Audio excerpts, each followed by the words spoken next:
আসসালামু আলাইকুম। আশা করি সকলে ভালো আছেন।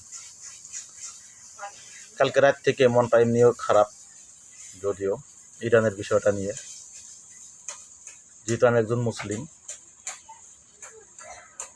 আজকে কেন বা নিজেকে একটু বুঝ দিতে পারতেছে এই কারণেই, ইরানের জনগণের দিক তাকিয়ে। ইরানের জনগণ দেখেন, যে লোকটা প্রায় 40 বছরের মতো রাজত্ব করছে, সে লোকটাকে তারা কত ভালোবাসে এখন পর্যন্ত। আমার ভিডিওটা করার কারণ হলো এই, আমাদের বাংলাদেশও প্রায় মুসলিম কান্ট্রি, এটা শতকরা 80-85% মুসলিম। এ জায়গায় দেখেন, একজন সরকার, বৈধ সরকার ইলেকশনে পাশ করার পরেও যদি ক্ষমতায় আসে, 2 বছর পরে দেখবেন এই সরকারের কত দোষ বাইর হয়, কত কি বাইর হয়। মানে 2 বছর পরে যদি এই সরকার কোনো কারণে মারা যায়, তাহলে দেখবেন যে রাস্তাঘাটে শুধু মিষ্টি বিতরণ হইতেছে। তার মানে কি, 2 বছরে তার সব কিছু চিনে ফেলায় আমাদের দেশ। আর ইরানিরা দেখেন এখনও তাদের দেশকে কত ভালোবাসে।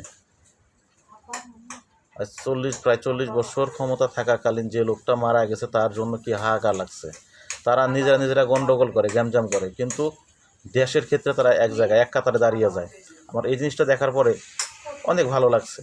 হয়তো খামেনি মারা গেছে, আর কত খামেনি ইরান থেকে জন্ম হবে, আল্লাহ তাআলা ভালো জানেন। আসসালামু আলাইকুম। আশা করি সকলে ভালো আছেন। কালকে রাত থেকে মনটা এমনিও খারাপ, যদিও ইরানের বিষয়টা নিয়ে। যেহেতু আমি একজন মুসলিম, আজকে কেন বা নিজেকে একটু বুঝ দিতে পারতেছে এই কারণেই, ইরানের জনগণের দিক তাকিয়ে। ইরানের জনগণ দেখেন, যে লোকটা প্রায় 40 বছরের মতো রাজত্ব করছে, সে লোকটাকে তারা কত ভালোবাসে এখন পর্যন্ত। আমার ভিডিওটা করার কারণ হলো এই, আমাদের বাংলাদেশও প্রায় মুসলিম কান্ট্রি, এটা শতকরা 80-85% মুসলিম। এ জায়গায় দেখেন, একজন সরকার, বৈধ সরকার ইলেকশনে পাশ করার পরেও যদি ক্ষমতায় আসে, 2 বছর পরে দেখবেন এই সরকারের কত দোষ বাইর হয়, কত কি বাইর হয়। মানে 2 বছর পরে যদি এই সরকার কোনো কারণে মারা যায়, তাহলে দেখবেন যে রাস্তাঘাটে শুধু মিষ্টি বিতরণ হইতেছে।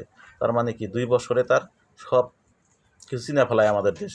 আর ইরানিরা দেখেন এখনও তাদের দেশকে কত ভালোবাসে। আর প্রায় 40 বছর ক্ষমতা থাকাকালীন যে লোকটা মারা গেছে, তার জন্য কি হাহাকার লাগছে। তারা নিজেরা গন্ডগোল করে, গ্যামজাম করে, কিন্তু